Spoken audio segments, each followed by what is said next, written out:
Good morning, drama enthusiasts, and welcome back to your daily drama.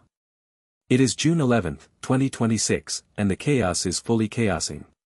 Today, Timothée Chalamet loses his shirt and possibly his mind at a Knicks game, Kim Kardashian gets publicly accused of towel theft by a Formula One driver, and Air Rack is auctioning off things he definitely should not have. Let's get into it. Timothée Chalamet just lost his entire mind at Madison Square Garden.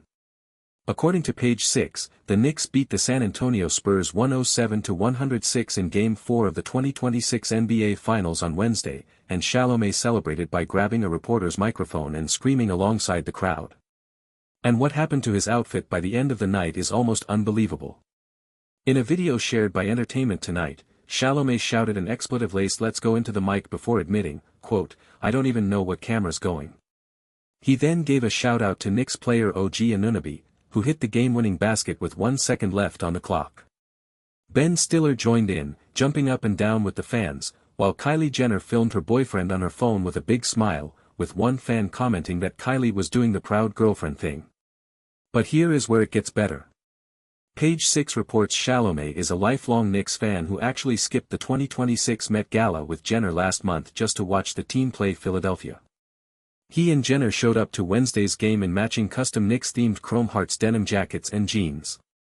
And that custom outfit did not survive. In another viral video, Chalamet ripped off the denim jacket and his white t-shirt, going shirtless in a mob of fans while his blue jeans began falling off and exposed his black underwear. The shirtless star then ran off through the crowd, with Jenner laughing and chasing after him, phone still recording. Kim Kardashian allegedly stole a towel from a Formula One champion. According to Page 6, Kardashian was caught on video at the Monaco Grand Prix walking past the first-place podium and grabbing the white towel that was left there for the race winner. That winner was 19-year-old Italian driver Kimi Antonelli. Kardashian then pulled down her sunglasses and wiped the sweat from her face with his towel. And the way Antonelli responded to the alleged theft is what turned this into an internet moment. Some quick context from Page 6. Kim Kardashian was at the Monaco Grand Prix to cheer on her boyfriend, Lewis Hamilton, who ended up finishing second. While Hamilton was on the podium, he blew a kiss to Kardashian as she recorded from below on her cell phone. The scheme's co-founder stunned in a custom Gucci cream-colored gown, and she had traveled to Europe with her sister Khloe Kardashian. The two first sparked dating rumors back in February after a romantic weekend together in the UK. But back to the towel. On Wednesday, Kimi Antonelli posted a video to Instagram asking, quote, "I was wondering, have you seen my towel?" The camera panned to his teammate George Russell, who was asked if he had seen Kimi's towel. Russell replied, simply, "No." The video ends with Antonelli washing his hands and asking one more time, "Hey, have you seen my towel?" Fans flooded the comments, with one writing, "Give the social media person a raise," and another asking, "Keeping up with Kimi?" A third user summed it all up in 2 words. Towelgate. MrBeast's stolen belongings are now up for auction, and it is completely real. According to Dexerto, YouTuber Air Rack has partnered with auction house Goldin to sell items he took from the homes and personal collections of MrBeast, Jake Paul, FaZe Rug, and Salish Matter during his viral break-in video. Every dollar reportedly goes to the Make-A-Wish Foundation, so this is technically the most wholesome heist in YouTube history. And the item currently leading the entire auction is something Air Rack grabbed off a kitchen counter. We will get to that. The sale features 10 lots, and each one comes with a signed letter of provenance from Air Rack himself, officially certifying that yes, he took this.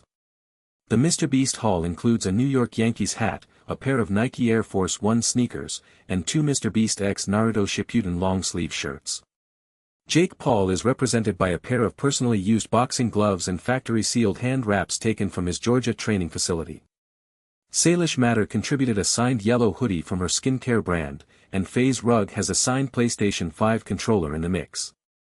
Goldin CEO Ken Goldin confirmed the auction is live, with bidding open through June 24th before extended bidding begins at 10 p.m. Eastern. But none of those items are the top seller. The highest-priced lot, according to Dexerto, is a mounted, preserved, half-eaten In-N-Out double-double burger that Air Rack swiped from FaZe Rug's kitchen counter during filming. At the time of writing, that half-eaten burger has dozens of bids and has already passed $5,700. A Technoblade quote just got read aloud at a college graduation, and the valedictorian never saw it coming. According to Dexerto, a graduate who goes by cloudysoft_ on TikTok posted a video of herself standing on stage, fighting back laughter, as her chosen quote echoed through the ceremony. The quote sounds genuinely inspiring. It goes, "No matter how ridiculous the odds may seem, within us resides the power to overcome these challenges and achieve something beautiful. That one day, we will look back at where we started and be amazed by how far we have come." Beautiful words.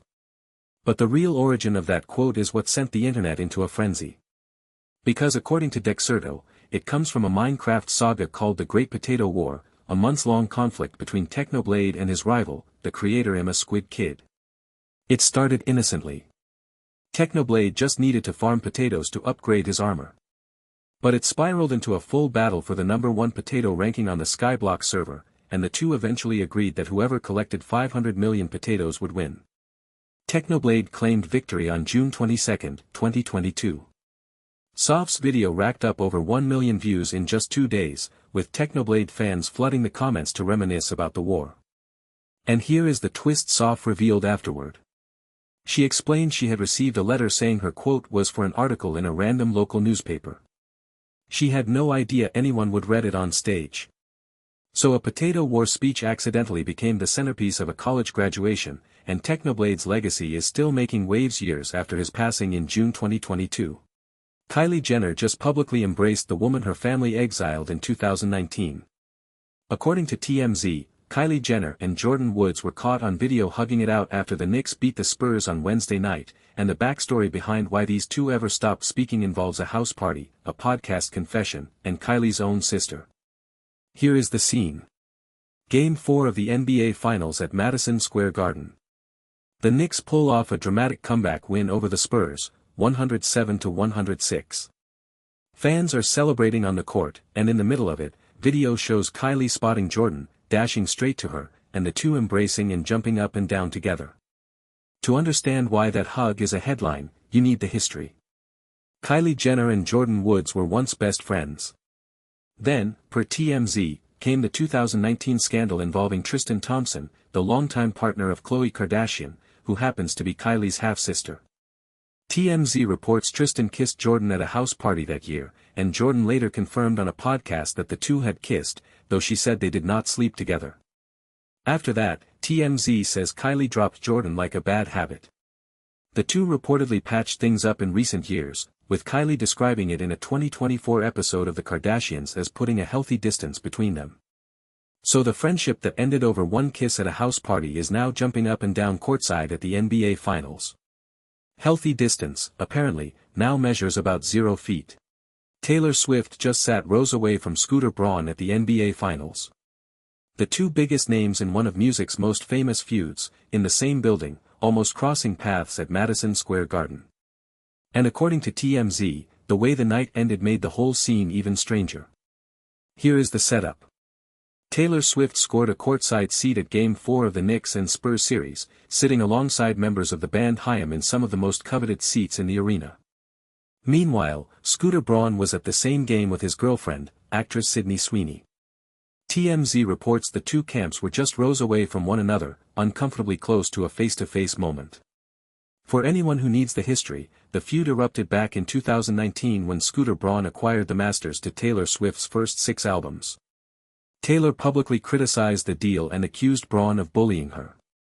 Braun recently said he barely knew Taylor and never had a meaningful relationship with her. And last year, Taylor bought her masters back from the holding company Braun sold them to. As for the game itself, the Knicks beat the Spurs by 1 point on a miracle tip-in in the final seconds, completing a 29-point comeback. Braun posted videos celebrating inside the arena, but TMZ noted he looked dazed and seemed to be mulling something on the way out, while Sydney Sweeney was all smiles on his arm. TMZ even joked maybe he was just shocked by witnessing NBA Finals history. No confrontation, no run-in. Just two longtime rivals, rows apart, both walking out of the garden without a word. Bowen Yang just said he feels chopped and done in this town. On Thursday's episode of Jake Shane's Therapist podcast, Shane asked the comedian how he was doing after leaving Saturday Night Live mid-season, and according to Page 6, Bowen Yang answered, quote, "Weird, I feel like I'm chopped, clapped, I'm done in this town." The 35-year-old Wicked star insisted he was of course ready to leave SNL, but admitted he is constantly readjusting, saying, "I think I'll be in that mode for a while and that's fine." And the reason Yang was even still on the show this season comes down to one conversation he says he had never experienced before, and we'll get to that. Yang joined SNL in 2019 ahead of season 45 and announced his exit in December 2025, writing on Instagram that he loved working at SNL and most of all loved the people. An insider told the Post the exit was out of the blue but no surprise. But here's the twist. Per Page 6, Yang originally planned to leave after season 50 wrapped in May 2025. During Variety's Actors on Actors sit-down with Rachel Sennott, Bowen Yang revealed that Lorne Michaels and the network convinced him to stay, with Michaels allegedly telling him, "You should be there to set an example for the new kids, at least in the first half of the season," adding, "I'm telling you, it would be very important." And that conversation is the moment Yang says he had never felt before. He called it the first time he felt someone who made so many things possible for him saying, "I need you." For now, Bowen Yang says he will be readjusting for a while, and in his words, "That's fine." That's your daily drama. Subscribe so you never miss an episode, and tell us in the comments which story was the wildest.